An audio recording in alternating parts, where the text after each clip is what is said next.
सुरू झालेली आहे। हळूहळू काही जिल्ह्यांच्या याद्या प्रकाशित सुद्धा झालेल्या आहेत।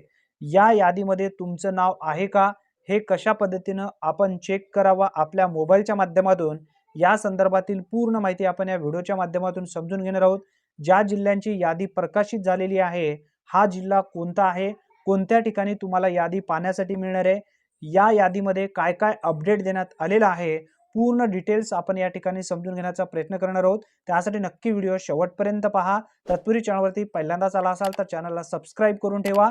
मित्रांनो, या ठिकाणी बघा स्पष्टपणे सांगण्यात आलेलं आहे, मुख्यमंत्री माझी लाडकी बहीण लाभार्थी यादी। आता ही जी लाभार्थी यादी आहे वार्डनुसार देण्यात आलेली आहे।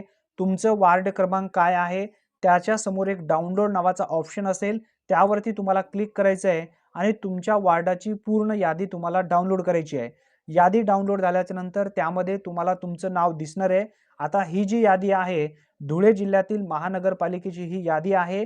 आता ही यादी धुळे जिल्ह्याची प्रकाशित करण्यात आलेली आहे, परंतु हळूहळू सर्व जिल्ह्यांच्या याद्या प्रकाशित होणार आहेत। परंतु सर्व लाभार्थ्यांना इथे समजून घ्यायला पाहिजे, यादी आलेली आहे, परंतु यादीमध्ये जे नावं असतील, जे बँक अकाउंट नंबर असेल, हे सर्व तुमचं चेक करून घेणं आवश्यक आहे।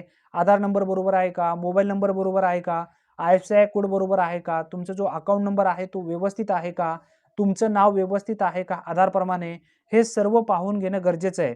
जर काही त्रुटी असेल तर त्याची तुम्हाला पूर्तता सुद्धा करता येणार आहे। त्यासाठी लवकरात लवकर धुळे जिल्ह्यातील जे काही लाभार्थी असतील, महानगरपालिके अंतर्गत येणारे सर्व लाभार्थ्यांनी ही यादी एकदा चेक करून घ्या आणि ज्या ज्या जिल्ह्यांच्या याद्या प्रकाशित होतील त्या सर्व जिल्ह्यांच्या याद्या आपल्या चॅनलवरती नक्की येतील। आणि टेलिग्राम ग्रुप असेल, व्हॉट्सअप चॅनल असेल, व्हिडिओच्या डिस्क्रिप्शन बॉक्समध्ये आहे, त्यावरती क्लिक करून जॉईन करून ठेवा। म्हणजे तुमच्या जिल्ह्याची यादी आल्यानंतर आपण यादी सुद्धा टेलिग्राम ग्रुप आणि व्हॉट्सअप चॅनलवरती आपण नक्की शेअर करणार आहोत। त्या ठिकाणी तुम्हाला डायरेक्ट पाहण्यासाठी मिळणार आहे। धुळे जिल्ह्यातील लाभार्थ्यांना ही जर यादी पाहायची असेल तर व्हिडिओच्या डिस्क्रिप्शन बॉक्समध्ये लिंक दिलेली आहे, त्यावर